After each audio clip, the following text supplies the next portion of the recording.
My name is Olivia. I married Ethan when I was young and full of dreams.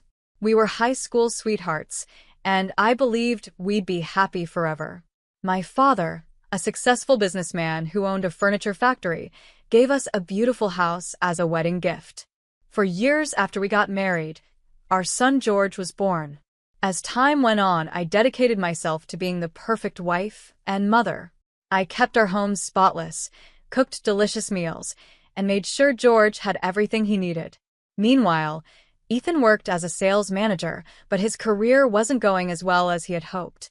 One night, he came home angry and frustrated. "I can't do this anymore, Olivia," he yelled, slamming his fist on the kitchen table. The loud noise startled me. I'm working so hard, but it feels like I'm getting nowhere. I tried to stay calm. "What do you want me to do about it?" I asked. His face brightened suddenly. "Your dad. He could give me a job at his factory, something senior. Can't you talk to him for me?" I hesitated. My father was always fair in his business dealings, and I didn't want to ask for special treatment. But when I saw the desperate look in Ethan's eyes, I nodded. "Okay, I'll ask him." The next day, I visited my father at his office. I felt nervous as I spoke. "Dad, I need to ask you something. It's about Ethan. He's really unhappy at his job, and I was wondering if you might have a position for him at the factory." My father thought for a moment before nodding. "All right, I'll give him a chance. But he'll have to prove himself, just like everyone else." When I told Ethan the news, he was thrilled. He picked me up and spun me around in the kitchen. "You're amazing, Olivia. This is going to change everything for us." And for a while it did. Ethan started earning more, and our financial struggles eased. But as one problem went away, a new one began. My relationship with Ethan's mother, Judith. Judith was very protective of her son and never really liked me. She often came over uninvited, criticized how I ran the house, and demanded my attention constantly. One afternoon, as I was trying to prepare dinner, Judith barged through the front door. "Olivia," she said sharply. "I need you to take me shopping right now," Judith said. I clenched my teeth. "Judith, I'm in the middle of cooking. Can it wait until tomorrow?" Her eyes narrowed. "Are you saying my needs aren't important? After all I've done for this family?" I swallowed my frustration, knowing arguing would only make things worse. "Of course not. Just give me a few minutes to finish here." Later, as I drove Judith to the mall, she complained about everything, my driving, my cooking, and even the way I parked. I couldn't help but wonder how my life had turned into this. I used to be smart and independent, but now it felt like all I did was cater to everyone else while my own dreams faded away. One especially bad afternoon, Judith stormed into the house without knocking, as always. "Olivia," she shouted, her voice already grating on my nerves. "I'm hungry. Make me something to eat." Biting back a sharp reply, I set aside the laundry and dragged myself to the kitchen. As I cooked, Judith sat at the table, criticizing everything I did. "You're using too much oil," she snapped. "And cut those vegetables smaller. Don't you know how to cook properly?" When I finally placed the food in front of her, I hoped she would eat quickly and leave. Instead, to my shock, she packed up all the food I'd made and stood up. "I'll be taking this with me," she announced. "I have bridge club tonight, and this will be perfect for snacks." I stared at her in disbelief. "But Judith, that was supposed to be our dinner." "Oh, you can always make more," she said, already heading for the door. "It's not like you have anything better to do with your time." As the door slammed shut, I sank into a chair, feeling completely defeated. I glanced at the clock. I now had less than an hour to make another meal before Ethan came home from work. When Ethan walked in, loosening his tie, he found me frantically cooking. "What's going on?" he asked. "Why isn't dinner ready?" I told Ethan what had happened with his mom, hoping he would understand or at least support me. Instead, his expression turned dark. "Mom was here, and you didn't make her feel welcome?" he demanded. "Olivia, you know how important family is to me. You should have been more accommodating." "Accommodating?" I repeated, shocked. "Ethan, she took our dinner and treats me like a servant in my own house." Ethan shook his head, clearly annoyed. "You're exaggerating. Mom just wants to feel loved and appreciated." Is that really too much to ask? We ate the quickly thrown-together meal in silence. Sitting across from Ethan, who once was my best friend and high school sweetheart, I felt like I was looking at a stranger. The growing distance between us was impossible to ignore. One evening, Ethan came home from work in a terrible mood. His face was red with anger as he slammed the door shut. "Olivia," he shouted, "your father is a tyrant, a bully. He humiliates people and uses them like pawns in his little games."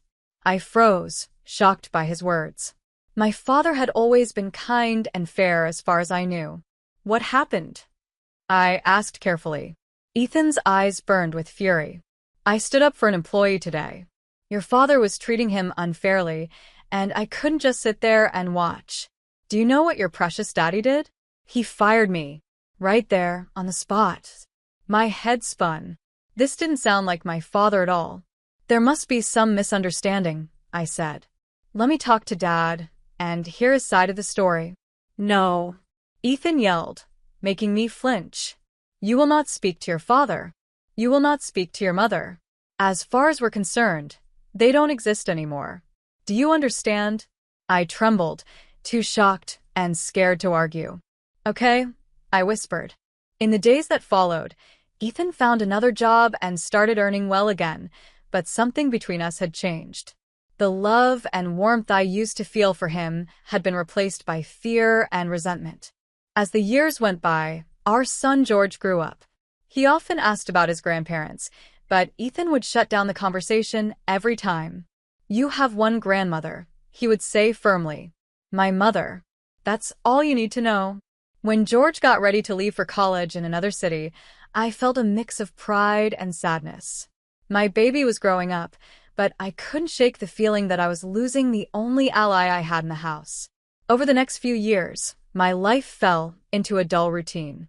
Every day felt the same, and the dreams I once had seemed like a distant memory.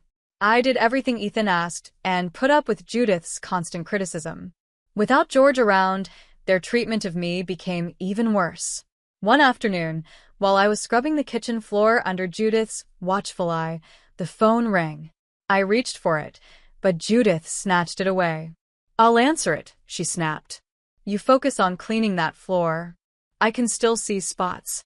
I clenched my teeth and went back to scrubbing, but I couldn't help overhearing her side of the conversation. "Yes, this is Olivia's residence," Judith said, her tone dripping with disdain. "Who? Her father? I'm sorry, but Olivia isn't available to speak with you. Please don't call again." I froze and looked up.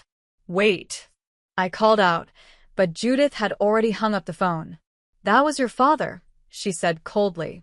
"I told him not to contact you again. You should be thanking me for protecting this family from those toxic people." Anger surged through me. "You had no right to do that," I said, my voice shaking. "He's my father. I should have been allowed to speak to him." Judith's eyes narrowed. "You ungrateful little." Before she could finish, Ethan walked in. "What's going on here?" he demanded. Judith immediately put on a hurt expression. "Oh, Ethan," she said, her voice trembling. "Your wife is being so disrespectful to me after everything I do for this family." Ethan turned to me, his face dark with anger. "Is this true, Olivia? Are you disrespecting my mother?" I opened my mouth to explain, but the words wouldn't come. I realized with a sinking heart that it didn't matter what I said. Ethan would always take Judith's side. A year passed after that phone call from my father. My life continued in the same suffocating routine, with Ethan and Judith tightening their control over me. Then, on a cool autumn morning, everything changed. The phone rang while I was making breakfast. Ethan was in the shower, and Judith hadn't arrived for her daily inspection of my housekeeping. For once, I was able to answer the call without anyone interfering. "Hello," I said hesitantly. "Olivia? Is that you?" The voice on the other end was familiar but distant. It was my father. "Olivia, it's your mother. She's very ill. The doctors don't think she has much time left. She needs you." "We both do." I felt a wave of emotions, sadness, guilt, and longing. Just then, I heard the bathroom door open. Ethan would be downstairs any minute. "I'll try, Dad," I whispered. "I promise I'll try." Then I quickly hung up the phone. When Ethan came into the kitchen, I was trying to stay calm. "Who is that on the phone?" he asked, his voice suspicious. I took a deep breath. "It was my father," I said quietly. "My mother is very sick, Ethan. She's dying. I need to go see her." Ethan's face hardened. "Absolutely not. We've been through this, Olivia. Your parents don't exist for us anymore." Something inside me broke. For the first time in years, I stood up to Ethan. "I'm going," I said firmly, "with or without your permission. She's my mother, and I won't let her die without saying goodbye." Ethan's jaw tightened, his anger barely contained. Fine. "One day. That's all you get. Then you come back home where you belong." I nodded, too afraid to say more. One day was better than nothing. My hands trembled as I picked up the phone and called my son, George. When I told him what was happening, he surprised me by immediately offering to go with me. Relief washed over me. The next morning, George and I drove to my childhood home. When we arrived, my father greeted us at the door. He looked much older than I remembered, his face lined with grief. Without a word, he pulled me into a tight hug. He led us to my mother's room. She was lying in bed, pale and weak, but her eyes lit up the moment she saw me. "Olivia," she whispered, her voice shaky as she reached out a trembling hand. "My baby girl." I rushed to her side and held her hand tightly. "Mom, I'm here." I'm so sorry. "Can you forgive me?" She gave me a soft smile. "There's nothing to forgive, sweetheart. I'm just glad you're here now." We spent the whole day by her side, sharing memories and trying to make up for the years we'd lost. As the sun began to set, her breathing grew shallow. She squeezed my hand and looked into my eyes. "Olivia," she said softly, "promise me something. Promise me you'll live your life. Really live it. Don't let anyone cage your spirit again." Tears streamed down my face as I nodded. "I promise, Mom. I promise." She smiled one last time, then closed her eyes. Her hand went limp in mine. She was gone. Suddenly, my phone started ringing nonstop. I didn't need to look to know it was Ethan. I stepped into the hallway to answer, my heart heavy. "Where the hell are you, Olivia?" Ethan's angry voice barked through the phone. "You were supposed to be back hours ago." "Ethan," I began, struggling to keep my voice steady. "I can't leave yet. My mom just passed away. I need to stay for the funeral." "Absolutely not," he roared. "I told you one day, and that's all you get. If you're not back by tomorrow, don't bother coming back at all." His words were both a threat and a promise. For a moment, I felt the urge to give in, to rush back to the life I knew. But then I thought of my mother's final words, urging me to truly live my life. "Fine," I said, my voice steadier than I expected. "I'm staying." Before he could respond, I ended the call, my heart pounding. For the first time in our marriage, I had defied Ethan. It was both terrifying and freeing. The next few days passed in a blur as we grieved and prepared for my mother's funeral. On the day of the funeral, we stood quietly around my mother's grave. My phone started ringing again. Ethan's name lit up on the screen. Without thinking, I hit the speaker button, planning to silence it quickly. Ethan's loud, angry voice echoed for everyone to hear. "Olivia, this is your last chance. If you don't come home right now, I swear I'll come and drag you back myself. You ungrateful piece of trash, after everything I've done for you." Embarrassed and furious, I quickly ended the call. My face burned with shame, and I could feel the stunned eyes of everyone around me. George looked furious, his jaw clenched tightly, and my father's expression was filled with concern. After the service ended, my father gently pulled me aside. "Olivia," he said softly, "we need to talk." We walked to a quiet corner of the cemetery. My father took a deep breath, his face serious. "Sweetheart, there's something I should have told you years ago. Something about Ethan." I stood frozen as my father revealed the truth about why Ethan had really left the company. It wasn't because he had stood up for an employee. My father had caught him stealing money, taking funds from the company and its clients by manipulating prices and pocketing the extra cash. I fired him to protect the business and our clients, my father explained, his voice heavy. I didn't tell you at the time because I thought you loved him. I didn't want to come between you. But now, hearing how he treats you and seeing the life you're living, I can't stay silent anymore. It felt like the ground beneath me had disappeared. For years, I had believed Ethan's lies. I had let him cut me off from my family and endured his and Judith's emotional abuse, all based on a lie. There's more, my father continued, his tone even more serious. I recently heard from a friend that Ethan's current company is under investigation. There are financial discrepancies, Olivia. I think he's doing the same thing again. As the weight of his words hit me, I felt a strange mix of despair and relief. The life I thought I knew was falling apart, but at the same time, I felt like I was finally waking up. From the ruins of everything I had believed, something new, something stronger, was beginning to take shape. The day after the funeral, I saw a chance to start fresh. My father, George, and I decided to go back to my house. To our surprise, we found the place bustling with activity. Judith's friends were everywhere, and the smell of food wafted from the open windows. When we walked in, it was clear there was a full-blown party in progress. Judith, holding a glass of wine, spotted us first. Her eyes narrowed as she looked at my father and George. "Well, look who finally decided to show up," she said, her voice dripping with sarcasm. "You're late, Olivia. My birthday celebration started hours ago." I froze, stunned. In the chaos of the past few days, I had completely forgotten about Judith's birthday. Before I could say anything, she shoved a dirty rag into my hands. "Don't just stand there," she snapped. "Start cleaning up. These tables won't wipe themselves." My father, who had been silently watching, suddenly spoke up, his voice booming.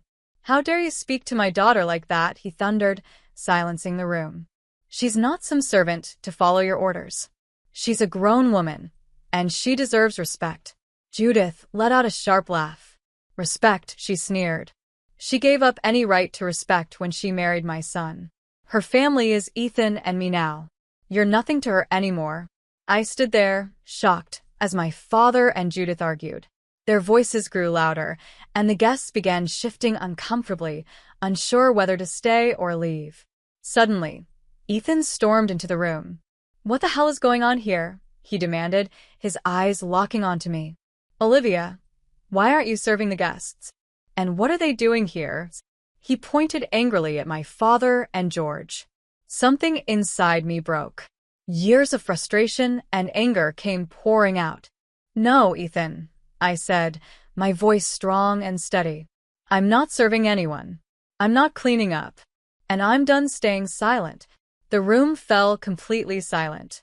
Even Judith seemed caught off guard. "I know the truth, Ethan," I continued, pulling out the divorce papers I had hastily prepared. "I know why you really left my father's company. And I'm done. I want a divorce." For a moment, Ethan looked like he might explode, or even lunge at me. But then, realizing he was outnumbered, he seemed to deflate. "Fine," he snarled. "Take your divorce. But don't think you'll get a penny from me." I couldn't help but laugh. "This house is mine, Ethan. My father gave it to us as a wedding gift, remember? You're the one who needs to leave." Ethan and Judith glared at us, but left shortly after, slamming the door behind them. As the house grew quiet, I sank onto the couch, suddenly feeling drained. George, who had been quietly watching everything unfold, finally spoke. "Mom, why didn't you tell me things were this bad?" I sighed, guilt weighing on me. "I'm sorry, George. I thought I was protecting you, but now I see I was teaching you the wrong lessons about love and respect." In the weeks that followed, my life changed completely. I started the divorce process and focused on rebuilding my life. True to his word, my father stood by me every step of the way. One afternoon, as we sat in his study discussing plans for the future, he brought up something unexpected. "Olivia," he said gently, his tone serious. "I've been thinking. I'm not getting any younger, and the factory needs fresh ideas. How would you feel about coming to work with me? I blinked, surprised. Me? But Dad, I don't know anything about running a business. He chuckled. Neither did I when I started. You're smart, Olivia. You can learn. Besides, it's time you had a chance to spread your wings. Over the next few months, I dove headfirst into learning the ropes of the business. My father was a patient teacher, guiding me through everything it took to run the furniture factory. To my surprise, I discovered a passion for design and innovation I never knew I had. Meanwhile, the divorce dragged on, with Ethan fighting me at every turn. He even contested the ownership of the house and tried to turn George against me. But in the end, justice prevailed. I was awarded the house and financial compensation for the years of emotional abuse. Ethan, on the other hand, faced charges for his fraudulent activities. Deep in debt and with his reputation ruined, he could no longer hold senior positions. Judith's influence over my life also faded. The last I heard, she had moved in with a distant relative, her social circle shrinking after the truth about Ethan came to light. 4 years passed quickly, filled with hard work and new beginnings. Then one quiet Thursday morning, my father called me into his office. His face was serious, and as he gestured for me to sit, I felt my heart tighten. Olivia, he said, his voice filled with emotion. I'm not well, Olivia, my father said softly. The doctors, they don't think I have much time left. The world seemed to spin. No, Dad, I whispered, grabbing his hand. He gave my fingers a gentle squeeze. It's okay, sweetheart, he said with a sad smile. I've had a good life. And now I can leave knowing you're strong, that you're free, and that you'll be okay. Tears streamed down my face as he continued. I'm leaving everything to you, Olivia. The business, the house, all of it. You've proven yourself. I know you'll take good care of everything. In the weeks that followed, we spent as much time together as we could. My father's health worsened quickly, but his spirit stayed strong. He passed away peacefully in his sleep, leaving behind a legacy that was now my responsibility to carry forward.